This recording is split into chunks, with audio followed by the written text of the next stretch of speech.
ఎలా ఉన్నారు? అందరు బాగున్నారా? మీరందరూ ఆరోగ్యాలతో చల్లగా ఉండాలని దేవుణ్ణి అయితే కోరుకుంటున్నాను ఫ్రెండ్స్. యుఎస్లో అపార్ట్మెంట్ బ్యాక్ సైడ్ రోడ్ ఇది. బ్యాక్ సైడ్ రోడ్ ఎందుకు చూపెడుతున్నానంటే, బ్యాక్ సైడ్లో ఇలాంటి యాపిల్స్ చెట్లు ఉంటాయి. అయితే బ్యాక్ సైడ్ ఉన్నా ఫ్రంట్ సైడ్ ఉన్నా అక్కడ ఎవ్వరు చెట్టులో నుంచి ఒక ఆపిల్ పండు కోసుకొని తినరట. అలా పండిపోయి ఇంటి ముందైనా ఇంటి వెనకైనా అలా పండిపోయి రాలిపోయి చెత్తోళ్ళు వచ్చి ఊడ్చుకొని పోయి చెత్తలో పోయడమేనట. ఒక పండు అటు చూడండి ఎంత బాగున్నాయి, ఎర్రగా చెట్టు నిండా పండ్లేనండి.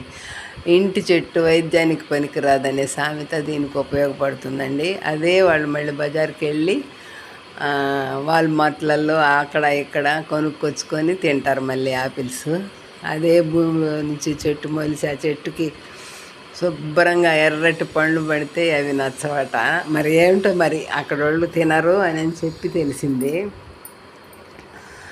పాప కూడా చూడండి కెమెరాతో క్లిక్ అనిపించుకుంటుంది, కానీ కోసుకొని తినాలని అనిపించిందో లేదో తెలియదు నాకు.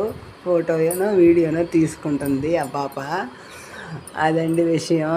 ఇప్పుడు ఎందుకు చేశానంటే, యుఎస్లో ఎండ గురించి మాట్లాడదామని ఈ వీడియో తీశాను. కానీ ఎండ నుంచి ఆపిల్ చెట్ల మీదకి వచ్చి వెళ్ళింది వీడియో. అది చూడండి ఎలా కాస్తుందో ఎండ, తెల్లటి ఎండ. ఈ అపార్ట్మెంట్ నీడ దాటిన తర్వాత ఎండ కనబడుతుంది కదా, దాన్ని చూడండి ఎంత తెల్లగా కాస్తుందో. అబ్బా, ఇండియాలోనే ఎండ అది ఇది అనుకుంటాం కదా మనము. ఇండియాలో ఎండ కాస్తే చెమట పోస్తుందండి.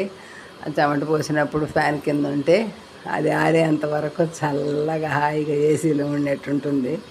అక్కడ అలా కాదంటండి. బయటకు వస్తే ఓజోన్ పొర చాలా పలసగా ఉంటుంది కదండి అక్కడ. అందుకని బయటకు వస్తే స్కిన్ అంతా చురచురలాడి మంటలు వచ్చేస్తాయంటండి బాబు. అందుకని వాళ్ళు బయటికి వెళ్ళేటప్పుడు తగిన జాగ్రత్తలతో వెళ్తారంట. ఎండైనా మంచైనా వానైనా వాళ్ళకి తగిన జాగ్రత్తలు కేరింగ్ అయితే ఉండాలి. అబ్బాయి యుఎస్ అబ్బాయి యూకే అంటాం, కానీ ఎక్కడ కష్టాలు అక్కడ ఉంటాయండి. ఎవరికి తగినట్టు ఇబ్బందులు వాళ్ళకు ఉంటాయి. మన ఇండియాలో కష్టాలు మనకు, వాళ్ళ కష్టాలు వాళ్ళకి, వాళ్ళ ఇబ్బందులు వాళ్ళ తెప్పలు వాళ్ళకు ఉన్నాయి. వీడియో నచ్చితే లైక్ చేయండి, షేర్ చేయండి. ఇదంతా ఇల్లు అండి, ఫస్ట్ ఫ్లోరు. ఇంక యుఎస్లో ఇళ్ళు అందరికీ తెలిసే ఉంటుంది ఎలా ఉంటాయో, చూసేదేముండదు.